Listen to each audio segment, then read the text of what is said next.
दोस्तों कैसे हैं आप लोग। स्वागत है आप सभी का पांडे जी टेक्निकल के एक नए वीडियो में। आज का यह वीडियो आपके लिए बहुत ज़्यादा इंपॉर्टेंट होने वाला है बिकॉज आज मैं आपको बताने वाला हूं कि अगर आप भी पॉलिटेक्निक कोर्स कर रहे हैं या फिर कर चुके हैं तो डिप्लोमा के बाद ऐसी कौन सी 3 चीज़ है जिसको आपको तैयार करनी है, जिसके बदौलत आपकी अच्छी जॉब लग सकती है। ठीक है, सवाल जॉब का है तो वीडियो अंत तक जरूर देखिएगा। मैं आपको बताऊं कि डिप्लोमा के बाद कई सारे स्टूडेंट्स होते हैं अपने करियर में फेल कर जाते हैं। फेल किस लिए करते हैं? फेल वो इसलिए होते हैं क्योंकि उन्हें जो है एक सही डायरेक्शन नहीं मिल पाता।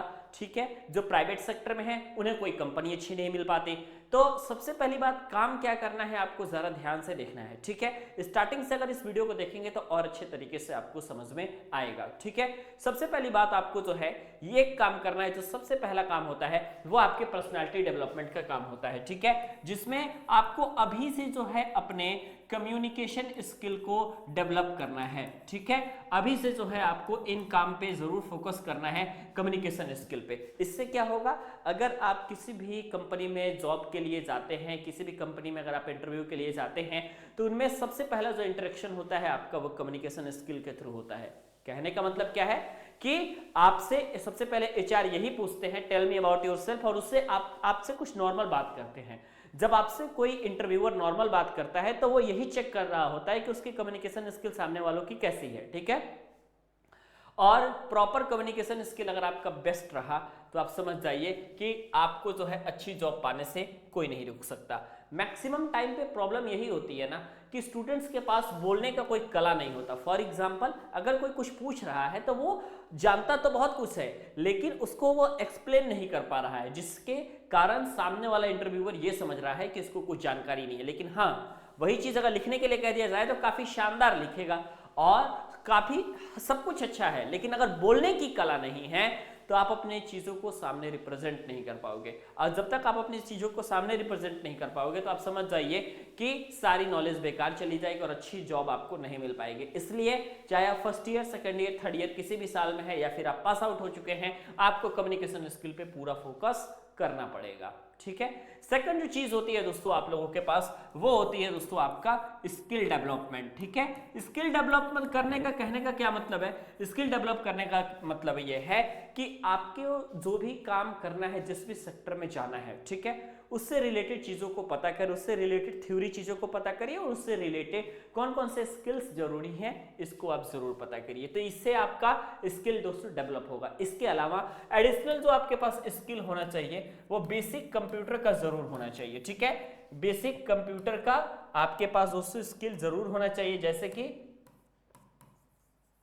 मैं आपको बताऊं तो आपके पास कम से कम एमएस एक्सेल का, ठीक है, इसके अलावा एमएस वर्ड का नॉलेज जरूर होना चाहिए। ठीक है, क्योंकि ये दो चीजें आपकी हमेशा यूज में रहती है। इसके अलावा कुछ ना कुछ बेसिक काम ऐसा जरूर होना चाहिए जो कि आपको लैपटॉप पे करने आता हो। जैसे ईमेल लिखना हो गया, रेज्यूम बनाना हो गया, एडिट करना हो गया।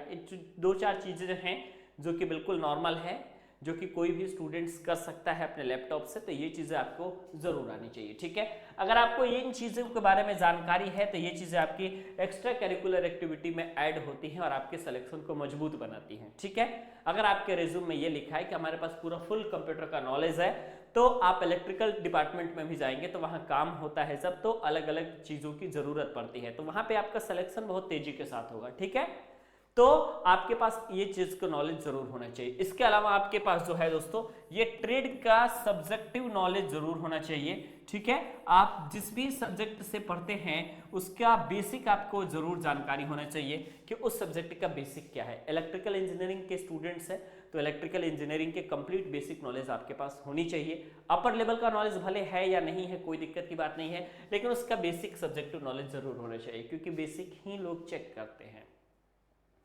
कोई बहुत हार्ड लेवल आप लोगों के क्वेश्चंस नहीं पूछे जाएंगे, सारे क्वेश्चंस आपके बेसिक पूछे जाएंगे। तो बेसिक की तैयारी आपको परफेक्ट लेवल पे करनी है। ठीक है, अगर बेसिक तैयार है आपका तो आप समझ जाइए कि काम आपका हो जाएगा। ठीक है, इसके अलावा स्टार्टिंग में कई सारे लोग जो होते हैं वो अच्छी कंपनियों को नहीं पकड़ पाते। ठीक है, तो मतलब मैं आपको बताना चाहता हूं, जरा ध्यान से देखिएगा। ठीक है, गुड कंपनी, ठीक है, आपको जो है अगर आप फ्रेशर हैं तो आपके पास बहुत प्रेशर नहीं है, पहली बात तो ये है। तो आपको ये चाहिए कि 2 महीने लेट से नौकरी लगे, 6 महीने लेट से नौकरी लगे, 10 महीने 1 साल लेट से नौकरी लगे, लेकिन जब भी आप कोई कंपनी कोई ऑर्गेनाइजेशन को ज्वाइन करें तो वो जरूर चेक कर ले कि वो एक गुड कंपनी या गुड ऑर्गेनाइजेशन आपका होना चाहिए।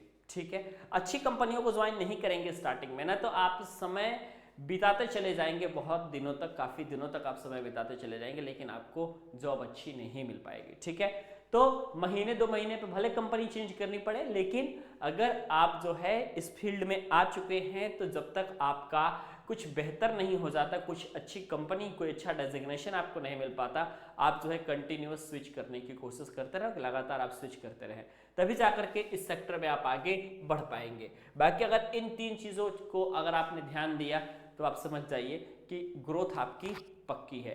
तो मुझे उम्मीद है ये वीडियो आपको पसंद आई होगी। अगर आपको ये वीडियो पसंद आती है तो वीडियो को लाइक ज़रूर कीजिएगा, चैनल पर नए हैं तो चैनल को सब्सक्राइब कर लीजिएगा, बेल आइकन को प्रेस कर लीजिएगा ताकि लेटेस्ट वीडियो की जानकारी आपको सबसे पहले मिला करे।